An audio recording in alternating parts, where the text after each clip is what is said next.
education systems are in desperate need of reform. It is time to shift from traditional classroom settings to mass-customized learning. In 1892, the NEA appointed a committee of 10 men to establish a standard curriculum for education. Most of the men on the committee were educators.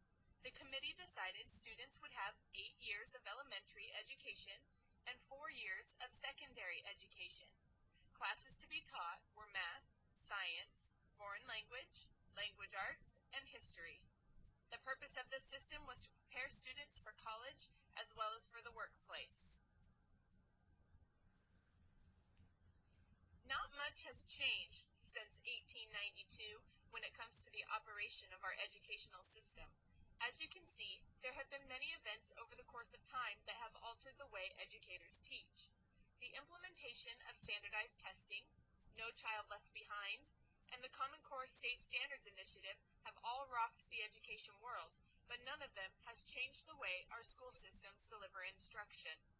Our students still sit in their seats for hours a day, move from grade to grade once a year, are instructed in reading, writing, and math, and tested against themselves and other students of their own age.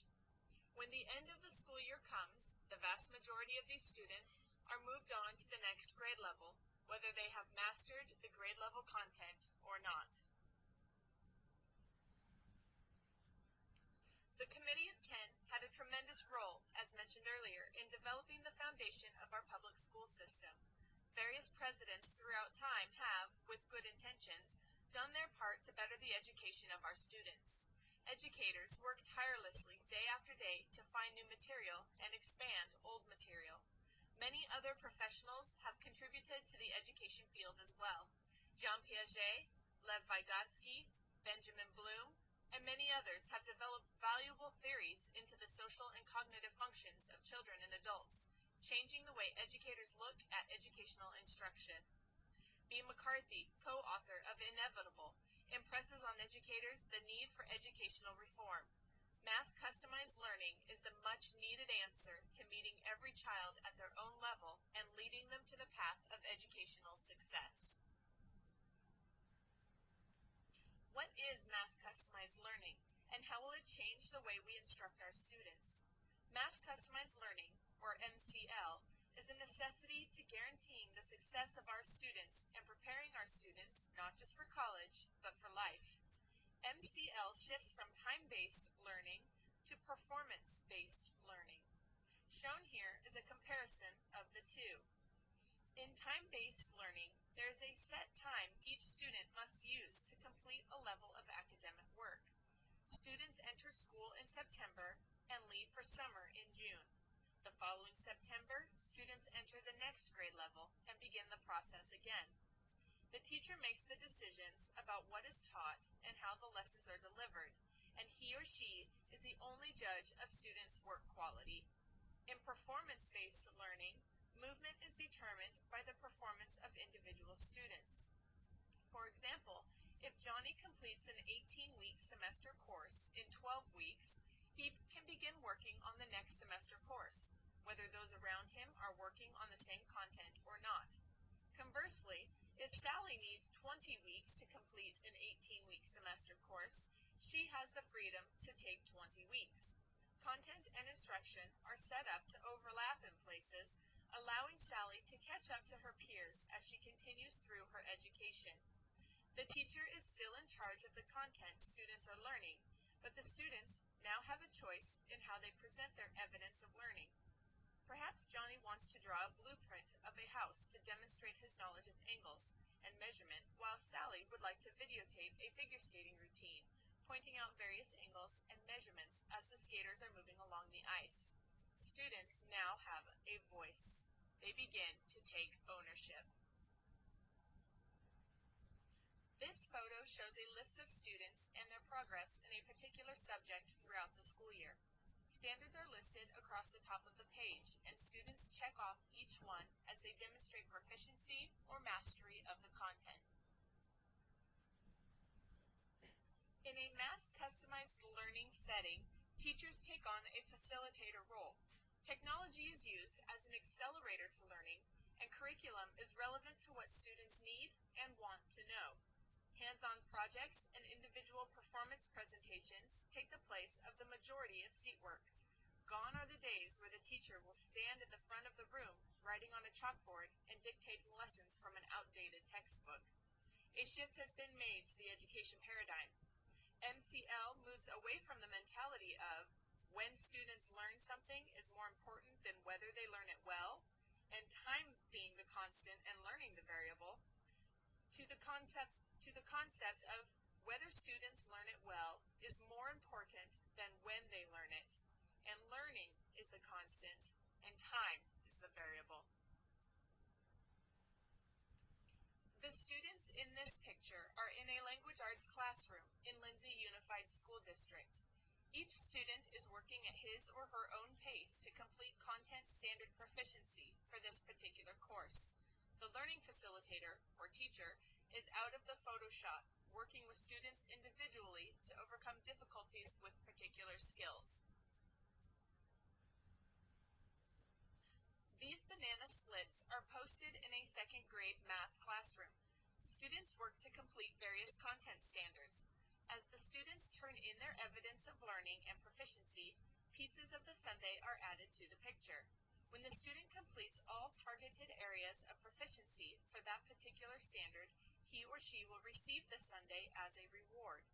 This is a wonderful way to demonstrate that each step of the learning process is important and worth celebrating, while the ultimate goal culminates with mastery of the entire content. Math customized learning does not present itself without questions and concerns. At the top of the list are testing requirements, combining children of different ages, accommodating students with learning needs, and working with those who complete the process early. Let's begin with the first bullet point. Even though MCL allows for students to move to a higher level earlier than our traditional education system, it does not allow a student to move on until the current level is mastered. This means it is possible that an 8-year-old could be working on math at a 6-year-old level. Unfortunately, the state of Oregon still requires that 8-year-old, registered as a 3rd grader, to complete the standardized testing. Many people believe this sets the student up for failure. MCL maintains that if a child in a traditional education setting does not know the instructional content by the time the testing starts, or is moved on before they have mastered content, he or she will not pass the test anyway. Filling the holes before a student moves on is not going to hurt the child. Rather, it will help build a solid foundation before moving the student to the next level. Perhaps the biggest fear is the thought of combining students into groups of varying ages. It would not necessarily be appropriate to have a 5-year-old working in the same group as a 12-year-old. Developmentally, these two students are light years apart, regardless of whether or not they are on the same academic level. Mass customized learning does not necessarily mandate students to be mixed according to level. It is entirely possible these same two students could be working at their own level within a group of peers the same age as themselves. Will MCL lessen the services of disabled students? Some believe it will. However, with more students' needs being met in the classroom, MCL actually provides a way for these students to receive more attention and services than in a traditional system. Students who graduate early will have the option to extend their knowledge, taking them from proficient to mastery. They may even enroll in college classes and begin receiving credit as they wait for their graduation day. As you can see, stakeholders, proponents, and opponents of MCL are all the same. Within each group, you will find board members, parents, students, educators, and other community members who do and do not buy into the mass customized learning model. Change is difficult. Shifting away from what we've always done and into what we know is best is a very difficult task. Our current school systems are failing our children. We are overworking and underpaying our educators. Students have no ownership of their own learning. When what they learn and how they learn it is dictated to them without a choice, students give up. When they don't believe they make a difference in the outcome of their performance, they quit. Enrollment in college dropped 2% in the 2012-2013 school year. Our students need to feel empowered. They need to know they are able to accomplish great things and they have a voice in their future. Mass customized learning makes individualized education possible. It will require a complete overhaul of our current system, but once it is in place, students will begin to learn and enjoy that learning. They will be motivated to better themselves. They will succeed because we will teach them that they can succeed. To do this, education reform is a must. What you see before you is an overview of U.S. graduates over the last few years. While a 79% graduation rate may be startling, even more startling is the 68% graduation rate Oregon students are delivering. I would not consider a D grade successful when it comes to the number of students who graduate.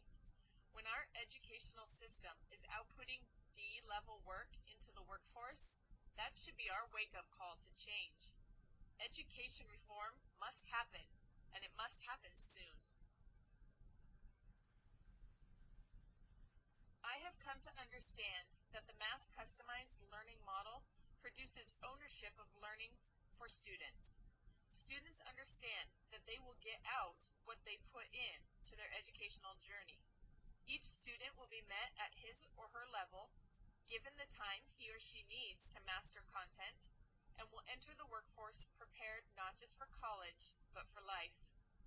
For mass customized learning to be successful, community members, educators, board members, students, and parents must become supporters who are willing to make the change.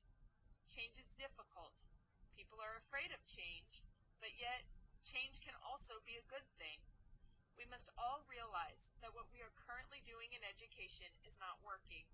That realization should be more terrible than the fear brought on by thoughts of changing our current system.